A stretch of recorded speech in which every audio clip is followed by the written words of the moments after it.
Subscribe कीजिए astro Gemini channel को और बेल का बटन जरूर दबाइए। नमस्कार दोस्तों, आज मैं फिर हाजिर हूँ एक नए वीडियो के साथ आपके अपने channel Astro Gemini the cosmic healer में। आज मैं बात करने वाला हूँ मेरे एक सब्सक्राइबर के हाथ के विषय में, उनका एनालिसिस करने वाला हूँ। और मेरे सारे सब्सक्राइबरों से ये रिक्वेस्ट है कि आप प्लीज़ मेरा वीडियो जो है वो पूरा देखें, क्योंकि पूरा देखने से एक तो आपको प्रॉपर एनालिसिस कैसे करते हैं उसके विषय में जानकारी मिलेगी, और दूसरी बात यह है कि ये वीडियोस जो है आपके एजुकेशन पर्पस के लिए मैं लोड करता हूँ, जिससे और भी लोग जो है ये अच्छी तरह से सीख सकें। और आज से मैं ये कोशिश करूँगा कि हर वीडियो के आखिरी में एक छोटा सा घरेलू उपाय बताऊं, जिससे आपकी जो नॉर्मल जीवन में काफ़ी सारी छोटी छोटी समस्याएं आती हैं, उन समस्याओं का निदान कैसे हो सके। तो सबसे पहले जो है, चलिए देख लेते हैं इनका हाथ। तो सबसे पहले चले जाते हैं नीचे से, एज यूजुअल जैसे स्टार्ट करते हैं हम लोग मणिबंध से। मणिबंध बिल्कुल साफ है, बिल्कुल क्लीन, पहला मणिबंध। तो क्लीन होने की वजह से इनका ये दर्शाता है कि ये घर वालों के साथ काफ़ी अटैच्ड हैं, काफ़ी संस्कारी हैं। इवन इनका ऐसा हो सकता है कि ये इनकी परिस्थिति कभी कभी इतनी ज़्यादा अगेंस्ट हो जाती है, जिसमें इनके घर वाले इनको बिल्कुल साथ देते हैं। मतलब कि ये बहुत ही अच्छे संस्कारों वाले, अच्छे खानदान से बिलोंग करते हैं। ये दूसरा जो मणिबंध है, देखिए दोस्तों, यहाँ पर एक साफ आया है, लेकिन यहाँ पर छोटा छोटा पतली पतली रेखाओं से एक दीप बनी हुई है। तो दूसरे मणिबंध में ये दीप ये दर्शाता है कि ये जो है पारंपरिक चीज़ों से थोड़ा अलग हट के काम करना चाहते हैं, जैसे म्यूजिक या फिर समझ लीजिए आर्ट से रिलेटेड कोई चीज़ें, क्योंकि आर्ट से रिलेटेड चीज़ों में इंसान को मानसिक एक फ्रीडम चाहिए होती है, तभी इंसान आगे बढ़ पाता है। तो ऐसे लोग जो होते हैं कि मणिबंध में जब दीप बनता है, ये लोग पारंपरिक चीज़ों से हट के बात सोचते हैं और कुछ ऐसा करना चाहते हैं जो कि सब ने नहीं किया हो। मतलब ये बिल्कुल कॉमन नहीं रहना चाहते, ये थोड़ा एक्स्ट्राऑर्डिनरी बनना चाहते हैं। अब चले जाते हैं जीवन रेखा में। देखिए दोस्तों, स्टार्टिंग के फेज में छोटे मोटे क्रॉस है, तो इनको बचपन में थोड़ी बहुत चोटें लगी होंगी। एक अंदरूनी मंगल से एक रेखा ऊपर की ओर जा रही है जो जीवन रेखा में स्पर्श कर रही है। तो ये यहाँ पर छोटी मोटी चीज़ें हैं जहाँ ये दर्शाती हैं कि इनको किसी एक्सीडेंट्स में गिर के या खेलते वक्त कहीं बहुत ज़्यादा चोट लगने की वजह से खून गिरा हो या सूजन आ गया हो। अब धीरे धीरे नीचे चले जाते हैं। जीवन रेखा बिल्कुल इनकी साफ है, नीचे तक जा रही है। तो इनका ये जीवन रेखा ये दर्शाता है कि ओवरऑल इनका जीवन जो है काफ़ी स्मूथ रहेगा। तबीयत के मामले में ये लगभग ठीक ठाक रहेंगे, बहुत ज़्यादा कोई बड़ी बीमारी इनको परेशान नहीं करेगी। छोटी मोटी चीज़ें हर इंसान को रहती हैं, जैसे सर्दी जुकाम का होना। तो इन चीज़ों के अलावा इनको किसी और बीमारी से डरने की बात नहीं है। अब चले जाते हैं भाग्य रेखा के ऊपर। देखिए, भाग्य रेखा जो है नीचे से दो भागों में है, जो कि ऊपर जाके एक ही जगह पे जुड़ गई है। पहला जो निकल रहा है जो भाग्य रेखा, वो जीवन रेखा से निकलती हुई ऊपर जा रही है। दूसरी जो भाग्य रेखा निकल रही है वो चंद्र पर्वत से होती हुई ऊपर जा रही है, और ऊपर जाकर बृहस्पति की उंगली यानी बृहस्पति के माउंट की ओर इशारा करती हुई घूम जा रही है। हालांकि ये भाग्य रेखा पूरी ऊपर तक नहीं गई है। तो यहाँ पर यह दर्शाता है कि ये इनका भाग्य जो है कुछ कुछ जगहों पे जाकर अधूरा सा रह जाता है। मतलब समझ लिए कि किसी काम के लिए वो कहीं गए, तो वहाँ पर बिल्कुल ये दरवाजे के पास जाते हैं और दरवाज़ा बंद हो जाता है। तो ऐसी अवस्था में क्या होता है कि इंसान का जो किस्मत होता है वो कभी कभी इनके साथ बिट्रे करता है। तो और एक यहाँ पर ध्यान देने वाली बात है, देखिए दोस्तों, एक रेखा जो है पतली सी रेखा जो जीवन रेखा से निकलती हुई ऊपर की ओर जा रही है बुध के पर्वत की ओर। मतलब ये समझ लीजिए कि एक तरह का बुध का लाइन हो या बिजनेस का लाइन हो, और इस वजह से एक ट्रायंगल बन रहा है। तो ये ट्रायंगल ये दर्शाता है कि ये भविष्य में जाकर अपनी मेहनत से अपना खुद का घर, खुद की गाड़ी और एक समृद्धशाली जीवन व्यतीत कर सकते हैं। बस इनको ये करना है कि ये जो है बिल्कुल फोकस होके पूरी मेहनत के साथ अपना काम करे, मतलब कर्म में विश्वास करे। और ये कर्म में जितना ज़्यादा विश्वास करेंगे, जितना ज़्यादा मेहनत करेंगे, इनकी ये भाग्य रेखा है वो धीरे धीरे ऊपर की ओर उठते हुए बृहस्पति की पर्वत की ओर आगे बढ़ती जाएगी, जिससे इनका भाग्य में काफी सुधार आता जाएगा। और एक यहाँ पर अच्छी बात यह है कि अगर ये आर्ट से रिलेटेड कोई चीज, मतलब जिसमें काफी नक्काशी का काम हो, जैसे कोई भी तरह, किसी भी तरह का म्यूजिकल इंस्ट्रूमेंट बजाना, या सिंगिंग में, या राइटिंग में, या फिर ऐसा समझ लीजिए कि ग्राफिक डिजाइनिंग, वेब डिजाइनिंग, इस तरह के कामों को ये अगर करें तो इनको काफी तरक्की मिल सकती है। एक जो देखिए यहाँ पे मस्तिष्क रेखा जो है, ये जीवन रेखा से ही निकलती हुई बिल्कुल साफ जा रही है। थोड़ा झुकाव इसका जो है चंद्र के पर्वत की ओर है, तो जो कि ये दर्शाता है कि ये काफी काल्पनिक है, काफी ओपन माइंडेड है, बिल्कुल खुले विचारों वाले। तो एक आर्टिस्ट को ओपन माइंडेड होना बहुत जरूरी होता है, तभी कुछ क्रिएटिव काम बनता है।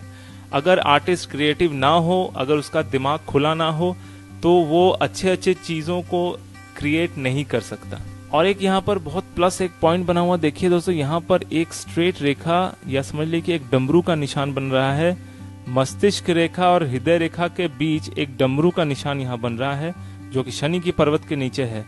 जैसा कि मैंने इसके पिछले वीडियो में बताया था, डमरू अगर हृदय रेखा और मस्तिष्क रेखा के बीच बने तो ये काफी पॉजिटिव साइन है। ऐसे लोग जो होते हैं बहुत आगे तक जाते हैं, काफी ऊंचाइयों तक पहुंचते हैं। एक तरह से समझ लीजिए कि उच्च पदाधिकारी योग, या आप कह सकते हैं कि एक तरह से ये फेम योग भी है, क्योंकि ऊंचाई तक जाने के लिए इंसान को बहुत मेहनत करनी पड़ती है, बहुत सारे ऊंचे नीचे रास्तों से जाना पड़ता है। तो इनका जीवन संघर्षपूर्ण तो है, लेकिन आगे जाके इनको काफी तरक्की मिलने वाली है।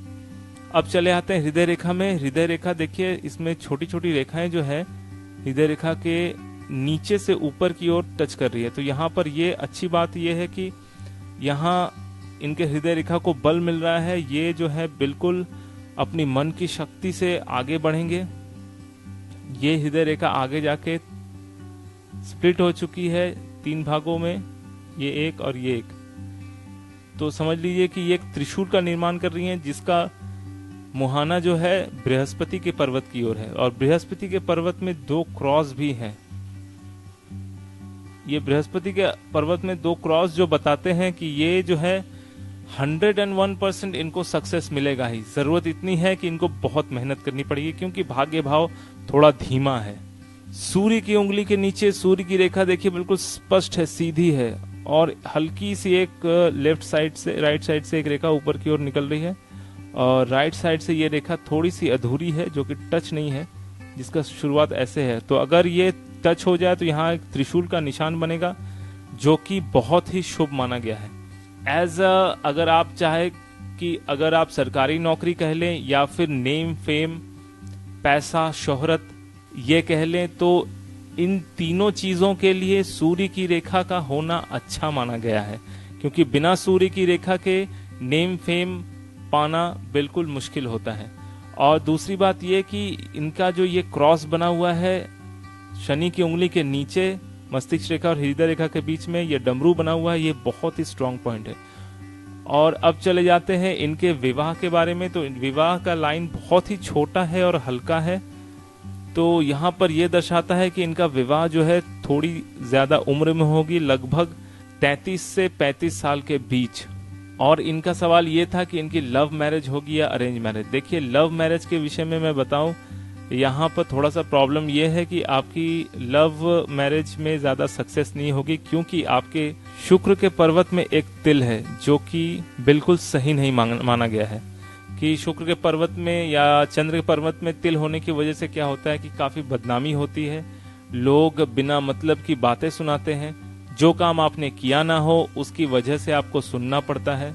तो आप लव शब्द के मामले में थोड़े से पीछे रह गए हैं। इनके हाथ में ये तिल जो है इनको लव मैरिज करने से बाधित करेगा। और इनकी वैसे तो शुक्र की रेखाएं अच्छी हैं, काफी स्पष्ट है, बिल्कुल ऊपर जा रही हैं। शुक्र के पर्वत के ऊपर जो ये रेखाएं हैं, एक रेखा यहाँ भी है जो कि सपोर्टिव लाइन है अपने जीवन रेखा की। तो ये दर्शाती है कि ये अपने काम में दक्ष तो होंगे, और जितना मेहनत करेंगे और भी ज्यादा दक्ष बनते जाएंगे। तो ओवरऑल ये हाथ काफी स्ट्रांग है। और एक चीज मैं बता दूं कि यहाँ इनके चंद्र पर्वत से जो भाग्य रेखा निकली है, इनको अचानक से कोई लॉटरी या फिर शेयर मार्केट में इन्वेस्टमेंट करे तो वहां से अचानक से इनको धन प्राप्ति दे सकता है। और एक यहाँ पर देखिए दोस्तों, इनके उंगलियों के बीच में ये जो गैप बना हुआ है, ये गैप ये दर्शाता है कि ये थोड़े खर्चीले हैं, थोड़े फिजूल के खर्च ज्यादा करते हैं, जिस वजह से क्या होता है इनके पास कभी कभी पैसा ठहरता नहीं है। तो आपको फिजूल के खर्चों में थोड़ा सा ध्यान देना पड़ेगा, और इससे क्या होगा कि आपकी आर्थिक स्थिति धीरे धीरे सुधरेगी।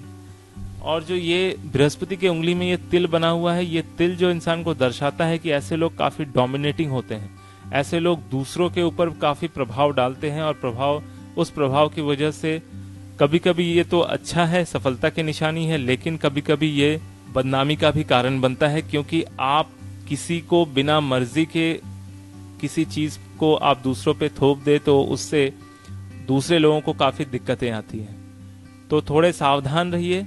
ओवरऑल ये हाथ काफी पॉजिटिव है। सिर्फ एक ही चीज इनको थोड़ा सा पीछे हटाती है, वो है इनके भाग्य भाव, यानी भाग्य रेखा जो है वो थोड़ा सा रह गया ऊपर जाने की, मतलब ये इनका भाग्य जो है थोड़ा धीमा है। तो धीमे भाग्य को तेज करने के लिए सबसे पहला जो उपाय है वो है कड़ी मेहनत और बिल्कुल फोकस होकर अपना काम करना। तो दोस्तों, ये था मेरे एक सब्सक्राइबर का हैंड एनालिसिस। आज मैं एक छोटा सा उपाय आपको बताने वाला हूँ। ये उपाय ये है कि अपने घर के मुख्य द्वार के बाहर जो छोटी सी जगह रहती है उसको बिल्कुल साफ सुथरा रखें, और हो सके तो हर सुबह उठकर मुख्य द्वार के बाहर का जो भाग है उसको बिल्कुल साफ पानी से धो लें। अगर वहां कोई पक्की जगह पे नहीं है, कोई सीमेंट किया हुआ जगह पे नहीं है, वहां वो कच्ची मिट्टी है, तो वहां पर बिल्कुल हल्का सा पानी छीट दें। ऐसा ना, इतना ज्यादा पानी ना छीटे जिससे काफी कीचड़ हो जाए। हल्का फुल्का पानी छीटे और बिल्कुल मुख्य द्वार को साफ सुथरा रखें। इससे एक फायदा तो ये होगा कि आपके अंदर, खुद के अंदर एक निर्मलता का अनुभव होगा। दूसरी बात यह होगी घर में लक्ष्मी का प्रवेश हमेशा बना रहेगा, और सुख, शांति और समृद्धि ये तीनों बरकरार रहेंगे। तो दोस्तों, ये था मेरा एक वीडियो। आपको मेरा ये वीडियो कैसा लगा प्लीज प्लीज प्लीज कमेंट करें, शेयर करें, लाइक करें, ताकि दूसरे भी इसका फायदा उठा सकें। मेरा ये वीडियो देखने के लिए आपका बहुत बहुत धन्यवाद।